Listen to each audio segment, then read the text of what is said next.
Hey there, Joe McKay again.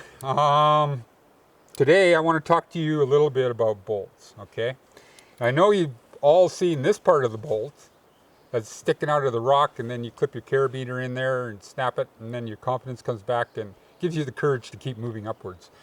However, on the other side of the bolt is this, the part that's sticking into the rock.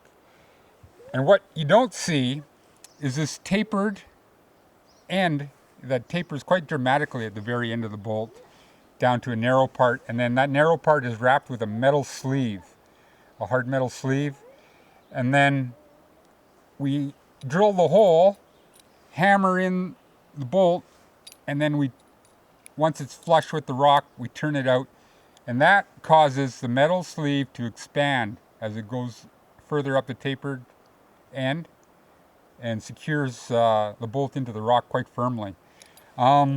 If you're wondering how strong these things are, roughly the direct pull-out strength would be about 3,500 pounds and the shear strength would be about 5,000 pounds. And if you're wondering, is that strong enough to hold me? Don't worry, you cannot generate those forces in a normal climbing scenario.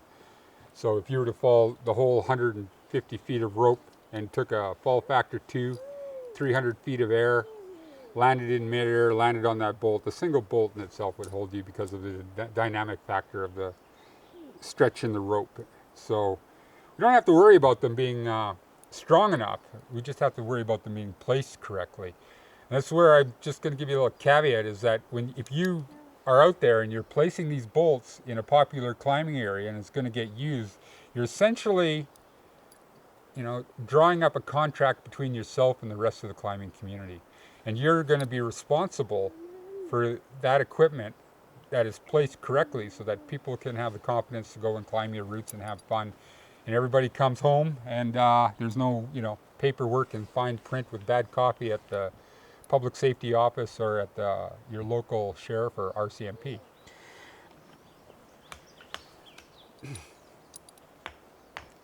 Now, if you're wondering what the length of the bolts are, they'll come in a variety of lengths.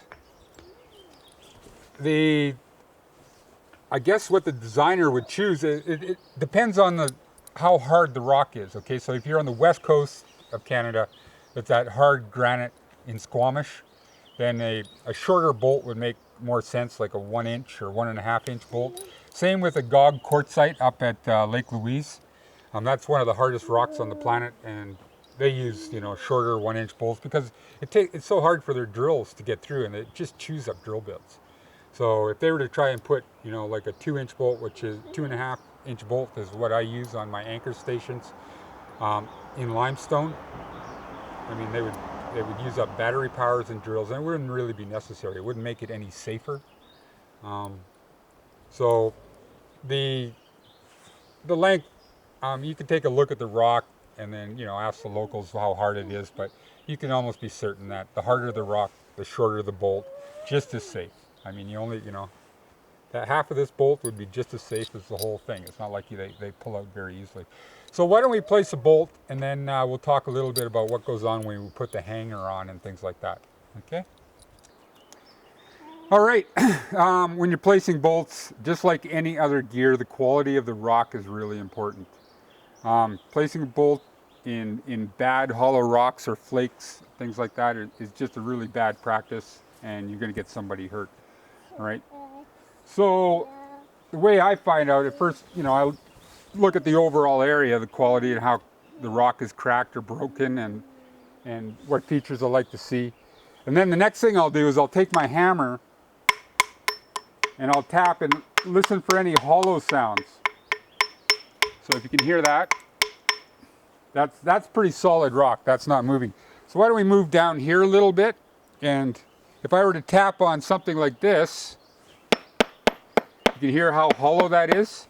And if I put my hand, I often put my hand right on the rock, so I not only hear it, but the rock vibrates, and I can feel that. My fingers are sensitive enough to feel the movement of the rock.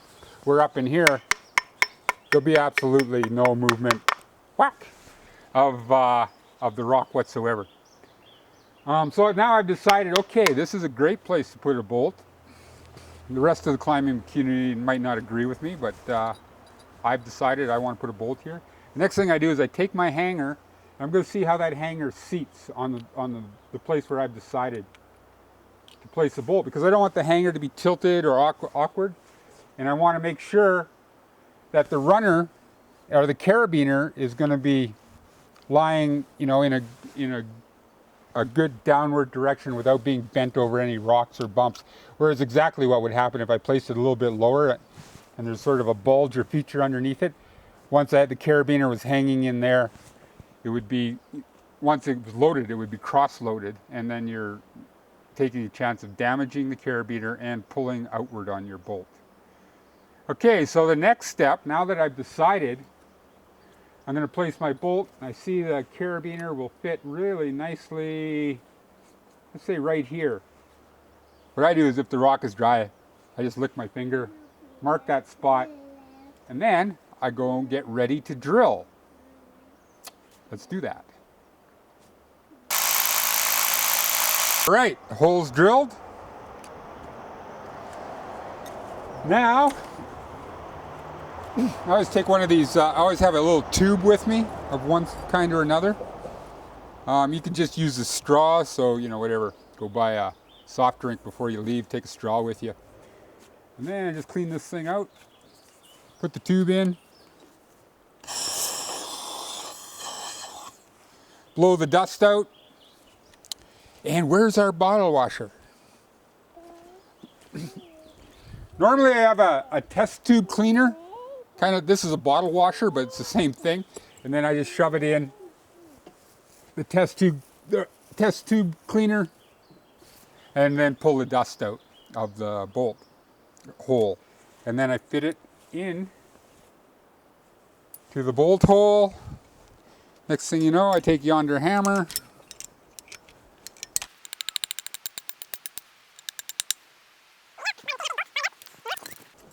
okay, so now we have to tighten it up. So you take your wrench, and now here's a mistake people often make, because these things don't have to be so tight. There we go. Now I can feel it snugging up, tightening up there. You can feel the sleeve is expanding. I can visualize what's going on in the rock.